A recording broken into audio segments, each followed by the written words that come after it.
Every fall, gardeners look at their raised beds and, think the answer to healthy soil is dumping in more compost. It sounds right on the surface. After all, compost is nutrient-rich and improves soil structure. But filling or topping beds with compost year after year becomes expensive, unsustainable, and sometimes, even counterproductive. Too much compost creates soil that drains poorly, locks up nutrients, and even burns roots if it's not balanced. What many gardeners don't realize is that there's a cheaper and more effective full shortcut that builds living soil for the long term. It works with natural decomposition, costs next to nothing, and leaves your raised beds thriving by spring without the constant strain of hauling in heavy loads of compost. Compost is not a bad thing, but it is often misused. In its finished state, compost is stable organic matter. That means it's not breaking down much further, and while it provides nutrients, it doesn't supply the constant food source that worms and microbes need to stay active. Filling raised beds with straight compost often results in soil that becomes compact and waterlogged. Plants grown in it may have a sudden flush of nutrients, but without structure, the soil collapses over time. Compost also isn't cheap if you're buying it by the cubic yard, and even homemade systems rarely produce enough to fill multiple beds. A 4x8 bed that's 1 foot deep takes a yard of material to fill, far beyond what the average gardener makes in a season. Instead of relying on finished compost, the method is to build layers of raw organic materials directly in the raised bed and let them break down naturally over the winter.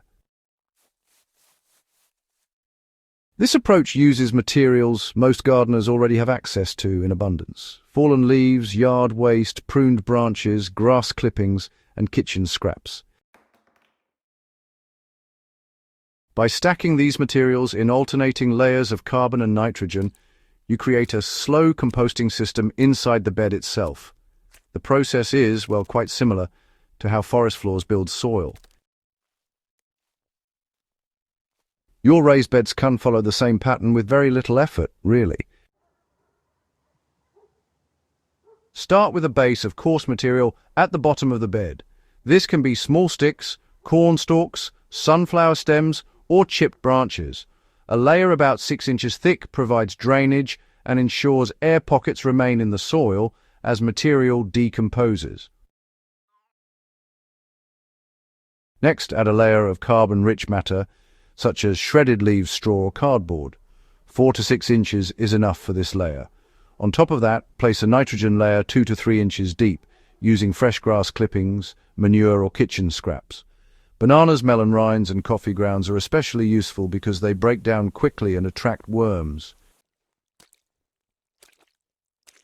Cap the whole system with 1 inch or 2 of topsoil or compost to seal in the layers and prevent odors. This top layer also helps worms move in right away. A simple balance to keep in mind is 50% carbon materials, 30% nitrogen, and 20% soil or compost as the capping layer.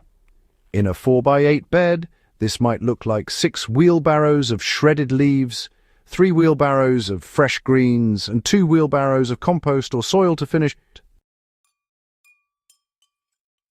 If greens are scarce, you can boost nitrogen with diluted urine blood meal, or even a light scattering of alfalfa pellets between the layers. The goal isn't to be exact, but to create enough contrast between carbon and nitrogen, so decomposition moves steadily along. Too much carbon and, the pile will just sit idle. Too much nitrogen and it will start to smell. With the right balance, you'll have an active bed that composts in place all winter long. This approach is actually better than just filling with compost for several reasons. First, it builds soil structure that really lasts. The coarse base layer creates permanent air channels, while the leaves and straw hold moisture without becoming soggy. And those nitrogen layers, they break down quickly and feed the microbes. Second, worms are more attracted to half-rotten material than to finished compost. They'll gather in these layers, shred the material, and spread castings through the soil, creating fertility that no single layer of compost can match. Third, this method saves enormous amounts of labor and money. Instead of trying to generate or purchase cubic yards of compost, you're recycling free materials that nature provides every fall. Once the layers are in place, there's very little maintenance needed.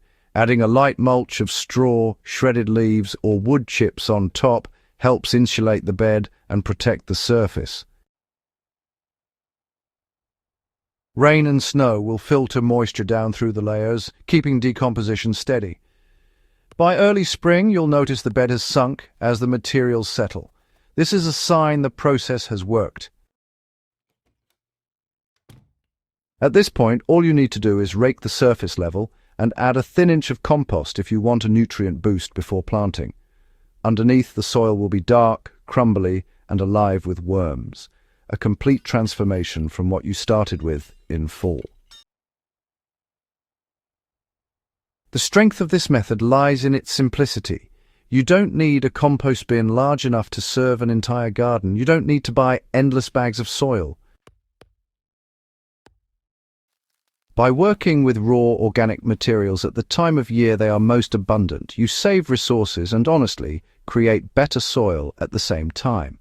It's a system that works in sync with nature's calendar. Fall becomes the season of feeding the soil, and spring becomes the season of enjoying the results.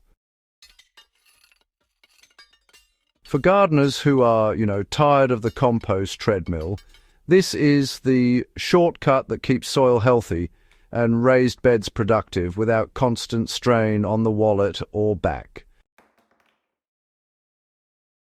Stop filling your raised beds with compost and start building them the way nature does, with layers of organic matter that break down in place. If you found this guide useful and want more proven soil building methods, make sure to subscribe to Soil Doctor and share this video with other gardeners who want healthy beds without the high cost.